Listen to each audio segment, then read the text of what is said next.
respect of the retirement age, to sensitize public workers.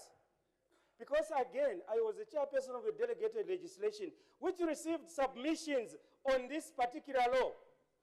And at that time, the head of civil service, who is still the head of civil service today, secretary to cabinet, said once a civil servant opts and acquiesces to retire at 60 and not at 55, which is the contractual period for those who are employed before this law came into play, the ramifications are that you forfeit your terminal benefit, a lump sum terminal benefit. Because when you retire at 60, you are going to be entitled to a monthly salary to death. And if, say, you receive that monthly salary 3 months from date of retirement, you die, your estate cannot claim anything more. That is what is on the records of this House as to how this law operates.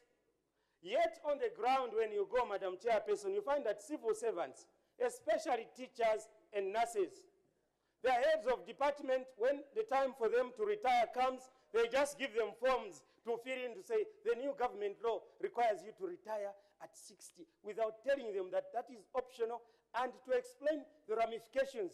This ministry should have done a lot more to sensitize the citizens, to sensitize the public service workers, for them to understand the full ramifications.